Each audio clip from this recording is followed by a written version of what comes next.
The Predator is back, but this time not in a movie that is following the perspective of the humans. Instead, we are following one of the Yautja, a younger one that is still underdeveloped, still growing, learning his craft, and going on a dangerous mission to prove to his clan that he has what it takes to earn that cloak. This is also the first Predator movie to not be rated R.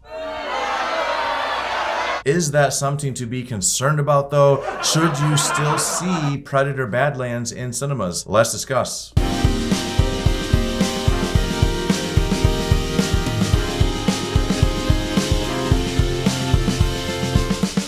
Directed by Dan Trachtenberg, the same director who helmed the really successful Prey movie on Hulu, Predator Badlands takes the viewers to a place you've never been. In this film, we are following the journey of a younger Yautja, which, by the way, that is the name of the predators. I honestly did not know that. I just thought they were just called predators, but yeah, Yautja, that's what they're called. And in terms of Yautja, he is not very liked. He's considered a runt. He's not as strong as the others, not as capable, and considered by his father to be an overall massive disappointment.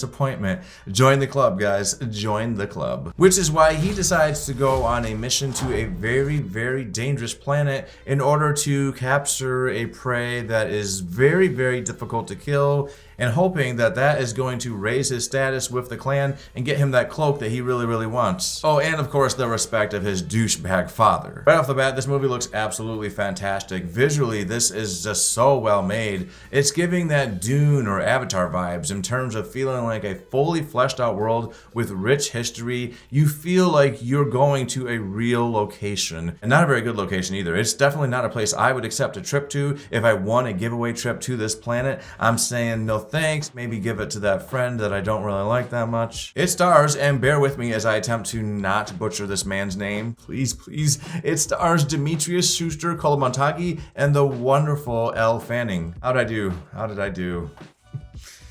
I don't know. One of the things that surprised me so much about this film is not only its absolute epicness, but also that it manages to deliver a great vibe and have those moments of cuteness and even some humor. Because there's this absolutely adorable, cute creature that you meet in this movie, and it's given vibes of like Ewok or something. It's impossible not to fall in love with this creature. And this creature does bring some of the more levity moments to the film. There is some humor that you would not expect. I certainly was not expecting to have any moments of joy in this film. Now, it's not quite to that MCU level humor, but it's getting there. It's getting there. Well, good luck with your journey.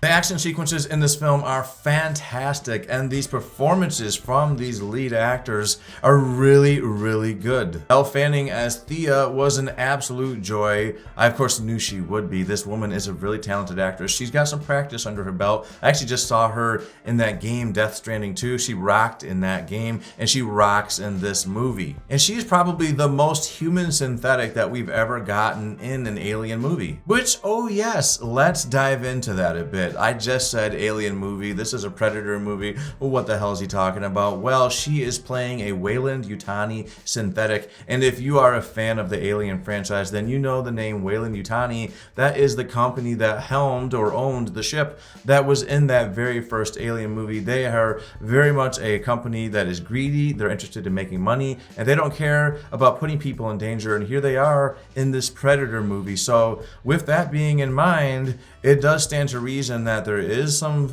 possible chances of an Alien and Predator crossover. Maybe another Alien vs. Predator movie. Who really knows? But whatever they do, hopefully Dan Trachtenberg is in charge of it and it doesn't completely suck and end up some rotten garbage like that movie that we got from 2004. Dimitrius does an excellent job as Dek. That's the main Yautja that we are following throughout this movie. He's got that youthful determination to make his name, but he's also got the maturity to learn and evolve, which you just don't expect from this character. You see this character and you see the predators and you're thinking, okay, they're all tight asses, they're all just kill, kill, kill, but you don't really get to see that there's some emotions to these creatures. There's some different feelings besides just kill, and you get to see that with Dek, and I really thought that was cool, and it was really excellent seeing that he's not just this stone cold killer, you do get to see some progression with him. He's willing to change, he's willing to grow, he actually listens. And a lot of the best moments with Deck come from this chemistry that he has with Thea. Together, these two really do have such a great arc. And over the course of this runtime, they leave imprints and lessons on each other that fundamentally change the both of them. Both of these characters are changed by the end of this film, and I liked that. I really liked that. I gotta say, I just was not expecting a Predator movie to go this hard on being relatable. So some excellent sci-fi action, a plot that actually is quite easy to get into. This movie feels epic from the very beginning. Visually, this movie is so just on another level. I'm like, oh my God, we need to make sure that all Predator movies from now on look like this. It's just truly amazing how much sci-fi has improved just since I was a kid. Because by the way, the 90s, the movies, they didn't look so great. Where we are right now is truly next level. It's just absolutely, this is the time to be alive. Now I wonder if what it's gonna look like in 20 years, we're gonna look back at movies like this and think, oh my God, it looks awful. But for now, it looks fucking great. One thing I think is important to point out is that the R rating is not really missed. This movie actually does have plenty of violence and gore, but there's not a lot of blood, especially not human blood. All the blood that we're seeing in this movie is alien